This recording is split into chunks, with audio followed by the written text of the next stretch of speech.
जय श्री कृष्णा। आज मैं आपको कजली तीज या नए सातू की तीज में नीमड़ी माता की पूजा की जाती है, नीमड़ी माता की कहानी सुनी जाती है, उसकी कहानी सुनाने जा रही हूँ। ध्यान से सुनिए। एक साहूकार था, उसके दो बेटियां थी, एक पहले वाली पत्नी की, एक दूसरे वाली पत्नी की। दूसरे वाली पत्नी की जो बेटी थी वो साहूकार की बहुत लाडली बेटी थी। एक दिन दोनों बेटियों ने सातू की तीज यानी जो भादवा में आती है उसका व्रत किया और रात को पूजा करने बैठी तो बड़ी वाली बेटी ने नीमड़ी माता से प्रार्थना की कि हे नीमड़ी माता, तुम्हारी तरह मुझे मीठी मीठी रखना। और वो दूसरी वाली बेटी ने कहा, नीमड़ी माता तुम्हारे जैसी खारी खारी रखना। कुछ दिन के बाद दोनों बहनें अपनी सहेलियों के साथ खेल रही थी तो वहाँ पे वो साहूकार भी बैठा था। वो सहेली आपस में बातें कर रही थी, मुझे ऐसा वर चाहिए, मुझे राजा का बेटा चाहिए, मुझे इतना अच्छा घर और वर चाहिए। तो उन सहेलियों ने वो बड़ी वाली बेटी से पूछा, तुम्हें कौन सा वर चाहिए? वो बोली, मैं तो अपनी आप कर्मी हूँ, जो मेरी किस्मत में लिखा होगा मुझे वो मिल जाएगा। दूसरी वाली बेटी से पूछा, तुम्हें कैसा वर चाहिए? तो वो बोली कि मेरे पिताजी के पास तो बहुत सारा धन है, वो मेरे लिए घर और वर दोनों ही अच्छा देखेंगे। तो वो सहेलियाँ बोली, अच्छा ठीक है। उसके पिताजी अब बैठे बैठे सुन रहे थे तो एक दिन उन दोनों बेटियों को अपने पास बुलाया और पूछा कि आप कर्मी हो या अपने बाप कर्मी हो? तो बड़ी वाली बेटी ने कहा, पिताजी मैं आप कर्मी हूँ, जो मेरी किस्मत में लिखा होगा वो मुझे मिल जाएगा। और दूसरी वाली बेटी ने कहा कि पिताजी मैं तो बाप कर्मी हूँ, आप मेरे लिए अच्छा घर और वर ढूंढेंगे और मैं ठाट बाट से रहूँगी।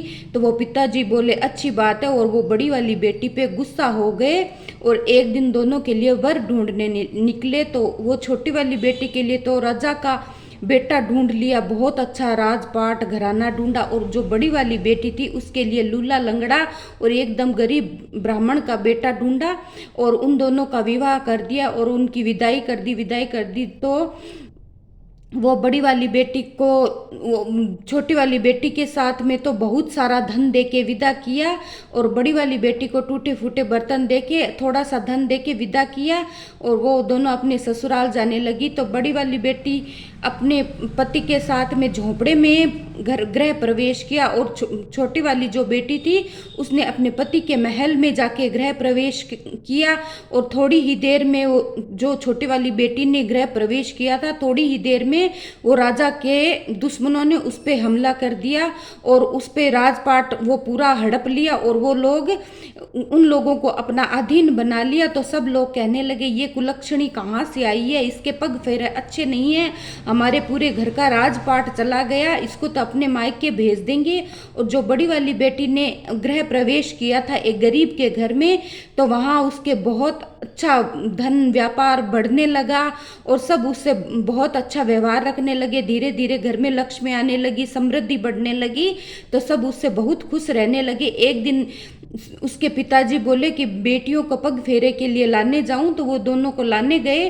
वो जाके बड़ी वाली बेटी को लाने गए तो वहाँ पे बैठे थे एक वो जो बावड़ी होती है, कुआं होता है, उनके किनारे बैठे थे पानी पीने के लिए। तो वहीं पे वो पनिहारियाँ जो पानी लेने जाती है, कुछ औरतें वो आपस में बातें कर रही थी। इन गरीब के घर में तो जो बेटी आई है बहुत अच्छी आई है, बहुत अच्छा धन लेके आई है, लक्ष्मी बन के आई है, इनके तो धन व्यापार सब बढ़ गया है। तो उसके पिताजी सुन के गुस्सा हो गए, बोले इसके तो बहुत हो गया है। तो वो अपनी बेटी को लेके आ गए, घर पे छोड़ के दूसरी वाली बेटी को लाने गए। तो वही पानी की पनियारियाँ जहाँ बैठी थी वही बातें करने लगी कि ये है ना, उनको पता नहीं था कि ये उनके पिताजी हैं। वो आपस में बातें करने लगी कि ये तो पता नहीं राजा के बेचारे क्या हो गया, इनकी बहू कुलक्षणी आई है, इनका पग फेरा अच्छा नहीं था, तो इनके तो पूरा राजपाट ही चला गया, पूरा वैभव चला गया, पूरा धन चला गया। तो राजा बहुत दुखी हुआ, वो साहूकार बहुत दुखी हुआ और अपनी बेटी को लेके अपने घर पे आया। घर पे आके उदास होके बैठ गया। तो वही तीज माता का व्रत आया, वो दोनों आपस में पूजा करने लगी बहनें। तो ना वो साहूकार ने पूछा कि बेटी तुम्हारे धन ऐसे कैसे चला गया और तुम्हारे धन ऐसे कैसे बढ़ गया? तो वो बड़ी वाली बेटी बोली कि पिताजी मैं आप कर्मी हूँ, ये अपने पूजा पाठ में नीमड़ी माता से कहती थी कि नीमड़ी माता मुझे खारी खारी रखना, इस वजह से इसके ये सब हो गया है।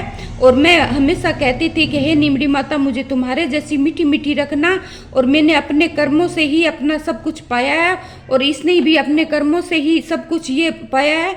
तो हे नीमड़ी माता, जैसे वो बड़ी वाली बेटी को दिया है वैसे सबको देना। कहते सुनते अहंकारा बटे, और बेटी की किस्मत किसी के बाप के हाथ में नहीं होती है, वो अपने आप कर्म में होती है, वो अपने हाथों से अपनी किस्मत लिखती है, और जो भगवान देता है वही सब होता है। जय श्री कृष्ण।